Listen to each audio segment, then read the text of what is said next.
Assalamu alaikum everyone, it's me Qurratul Anzia and you're watching of course my YouTube channel and your YouTube channel Qurratul Anzia। जिन्होंने channel को subscribe नहीं किया जल्दी जल्दी कर दें। अगर वीडियो पसंद आए लाइक शेयर एंड कमेंट करना नहीं भूलिएगा।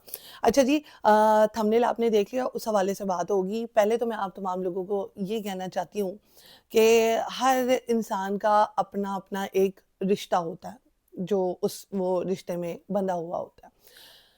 नो डाउट आप भी देख रहे हैं, हम भी देख रहे हैं कि रजब को अपनी माँ से बहुत प्यार है और माँ को भी मतलब बहुत ज़्यादा अपने रजब से, अपने बच्चे से बहुत प्यार है। वो उसको जो है वो मारता हुआ नहीं देख सकती, वो उसको जो है किसी परेशानी में नहीं देख सकती। माँ समझ जाती है कि मेरा बच्चा की एनर्जी कब डाउन हो रही है, कब जो है वो अपने आप को डाउन फ़ील कर रहा है। तो कल के व्लॉग में हमने ये देखा जिसमें माँ जो है वो बच्चा जो है व्लॉग स्टार्ट करता है तो वो दोबारा कहती है कि दोबारा जो है व्लॉग स्टार्ट करो, तुम्हारे अंदर वो वाली एनर्जी नहीं है जो तुम व्लॉग में दिखाते हो। तो ये चीज़ जो है वो मुझे बहुत अच्छी लगी। दूसरा ये है कि माँ ने जो है मतलब बहुत ज़्यादा अपने बच्चे को पैम्पर किया हुआ है। मतलब कि बहुत ज़्यादा उसको प्यार दिया हुआ है, बहुत ज़्यादा उसकी अच्छी जो है ना वो क्या कहते हैं, अच्छे तरीके से उसको अपने साथ बाँधा हुआ है। मेरा सिर्फ़ और सिर्फ़ ये चीज़ है कि अगर रजब की शादी ना हुई होती, तो अभी तक तमाम चीज़ें बेहतरीन थी, ठीक है? वो तरक्की करता, उसके साथ अभी कोई जुड़ता ना, तो वो तरक्की करता, वो तमाम चीज़ें करता और अभी इस पूरे सोशल मीडिया पे ईमान-ईमान ना हो रहा होता, ठीक है? बहुत सारी रीज़न्स हैं ईमान को व्लॉग में ना लाने की। एक तो वो खुद कह रही थी कि मैंने नहीं आना, अब उसने सोशल मीडिया अकाउंट खुद बना लिया, तो अब वहाँ पर सवाल ये उठ रहा है कि जब तुम मेरे व्लॉग में नहीं आ सकती, तो तुमने सोशल मीडिया अकाउंट क्यों बनाया? ये भी एक रीज़न है। दूसरी रीज़न ये है कि बहुत सारी छोटी-छोटी बातों पे लड़ाइयाँ चल रही हैं दोनों ख़ानदानों में, ठीक है? वो मैटर सॉर्ट आउट होगा, ऑफ़ कोर्स शादी हो गई है, बच्चा भी हो गया, तो वो कहीं इधर-उधर छूटने वाले तो नहीं हैं, अल्लाह ना ही करे। लेकिन ये है कि मुझे ऐसा लगता है कि रजब को अभी शादी नहीं करनी चाहिए थी। माँ को इतनी जल्दी फ़ैसला नहीं करना चाहिए था रजब की शादी को लेकर।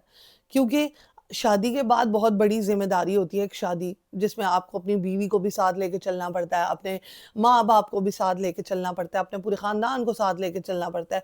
और जहाँ पे ऐसा ख़ानदान हो जिसके जो मतलब घर में रश ही लगा रहे क्योंकि ऑफ़ कोर्स कई ऐसे घर होते हैं जो छोटी-छोटी चीज़ों को सेलिब्रेट करते हैं। वो हमारा भी घर है, हम भी छोटी-छोटी चीज़ों को, न्यू ईयर को, इन तमाम चीज़ों को, बर्थडेज़ को, इन तमाम चीज़ों को हम सेलिब्रेट कर रहे होते हैं।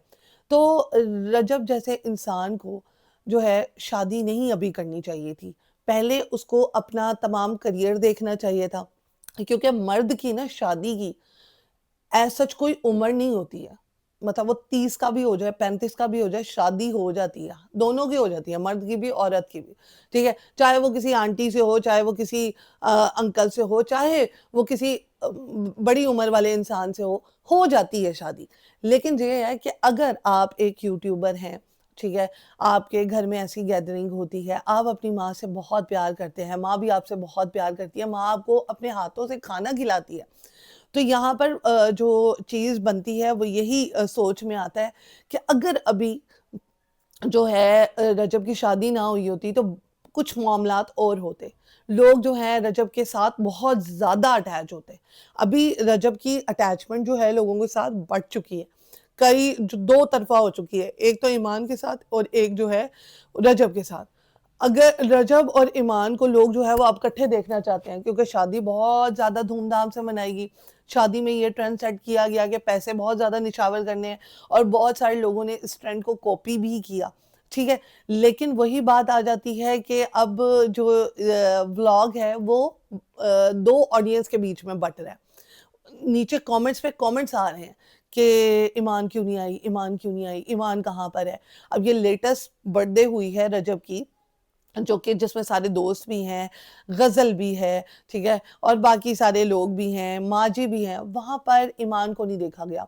वहाँ को ईमान की तरफ से आए हुए किसी भी बंदे को नहीं देखा गया, ऑन को नहीं देखा गया, वहाँ पर जो है ऑन की माँ को नहीं देखा गया, यानी कि रजब की सासू माँ को नहीं देखा गया। तो ये तमाम चीज़ें जो है ना लोगों में काफ़ी कन्फ्यूज़न पैदा कर रही हैं कि वो अगर आप लोग सारे मैटर सॉर्ट आउट हैं तो आप उसको मना क्यों कर रहे हैं आपके इवेंट में आने से? और अगर वो आप मना नहीं कर रहे तो वो क्यों नहीं आ रही है आपके इवेंट में? वो किस वजह से नहीं आ रही है? उसको क्या ऐसी मतलब अकड़ है ईमान में या कोई मसला है? और दूसरी बात ये है कि वो उस दिन आपके व्लॉग में क्यों क्यों नहीं आई? जब जो है रजब आया था कराची से, तब देखा जा रहा है डिफरेंट जो टिकटॉक्स हैं, उनकी वीडियोज़ में देखा जा रहा है कि आपने उनकी माँ को तो बड़े अच्छे तरीके से हग किया, ईमान की माँ को रजब ने बड़े अच्छे तरीके से हग किया, ओन भी वहाँ पर मौजूद था। वहाँ पे जो है ईमान नहीं देखी गई, लेकिन ईमान ने एक स्टोरी लगाई जिसमें वो उस टाइम मौजूद थी वहाँ पर। तो आपने उसको अपने व्लॉग में क्यों नहीं लिया? दूसरा आप जो मतलब 2-3 दिन से अपने रूम में व्लॉग बना रहे हैं। रूम खाली है, रूम सजा हुआ है, बट उसके अंदर ईमान नहीं है। तो रजब की जो ऑडियंस है वो बढ़ चुकी है और वो बड़ी ज़्यादा कन्फ्यूज़ है कि यार क्या होगा? क्या हो रहा है?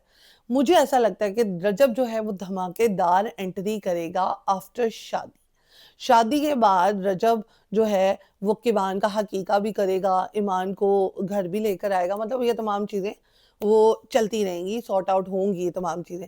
अभी जो है आप लोग शादी को एन्जॉय करेंगे और ऑफ़ कोर्स जो शादी है वो रजब के दोस्त के भाई की है, तो वो बड़ा उसमें जो है पैसे लुटाता हुआ नज़र आ रहा है, अपने सारे फ्रेंड्स के साथ नज़र आ रहा है, फैमिली के साथ नज़र आ रहा है, लेकिन उस शादी में भी ईमान नहीं है। यानी कि कव्वाली नाइट में ईमान नहीं है, लेकिन उसने अपनी माँ को ट्रिब्यूट बहुत अच्छा पेश किया है, माँ भी बड़ा रोई है, इमोशनल कव्वाली जो है वो नाइट चली है और उसमें ये देखा जा रहा था कि कव्वाली जो है वो उस फैमिली की नहीं है, जो जिस फैमिली की शादी हो रही है, वो लग रहा था कव्वाली जो है वो इसी फैमिली की।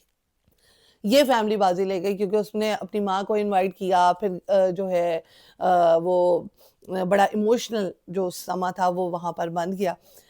तो ये सारी की सारी कन्फ्यूज़न है जो कि मेरी तरफ से मैं आपको बता रही हूँ कि सॉर्ट आउट नहीं हो पा रही है। आप लोग क्या शगुफ़े लगा रहे हैं? आप लोग भी कमेंट सेक्शन के थ्रू कमेंट करिएगा ज़रूर कि रजब जैसे इंसान को अभी शादी नहीं करनी चाहिए थी, थोड़ा देर बाद कर लेता।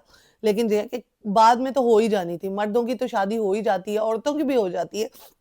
लेकिन फिर ऐज का जो है वो फैक्टर आ जाता है। बट ये है कि अभी अगर वो शादी ना करता तो उसके तमाम मैटर कुछ और ही होते। कुछ और ही उसकी सिचुएशन होती, वो और अच्छे तरीके से व्लॉगिंग कर सकता और अच्छे तरीके से आपको जो है एंटरटेन कर सकता और अच्छे तरीके से वो तरक्की भी कर सकता। क्योंकि कल की शादी में उसने ये कहा था कि शादी ना करना क्योंकि तुम मतलब वो बर्बाद हो जाओगे और सब कुछ हो जाओगे। उसने इनडायरेक्टली ये तमाम चीज़ें सुनाई भी हैं। और उसको मुझे ऐसा लगता है कहीं न कहीं ये पछतावा है कि मैं शादी ना करता तो आज मेरी लाइफ़ कुछ और होती। आज मैं कुछ और बनकर सामने आता, ठीक है? शादी बुरी बात नहीं है, लेकिन शादी के लिए आपका मेंटली जो है वो प्रिपेयर होना बहुत ज़रूरी है। आपने जो है हँसी-खेली में शादी तो कर दी, आपने अपने व्लॉग भी चमका लिए, सब कुछ हो गया, हँसी-खेली में शादी हो गई। लेकिन ये है कि शादी के बाद क्या जो है उसके साइड इफ़ेक्ट्स हैं, क्या मसले-मसाइल हैं, वो आपको नहीं पता था, उसके लिए आप प्रिपेयर्ड नहीं थे। आपको ये लगा कि शादी के बाद मैं दोस्तों से भी मिलता रहूँगा, माँ जी के साथ भी कुछ नहीं होगा, सारी चीज़ें बेटर हो जाएँगी। लेकिन जो आपकी सोच थी, वो इस मामले में थोड़ी-सी जो है वो जो है वो खराब निकली है। इंशाल्लाह बेहतर होगा, अल्लाह ताला सब कुछ बेहतर करेगा इंशाल्लाह। नेक्स्ट व्लॉग में मिलेंगे। Do like, do comment and do share my YouTube channel Qurratul Anziya. अल्लाह हाफ़िज़।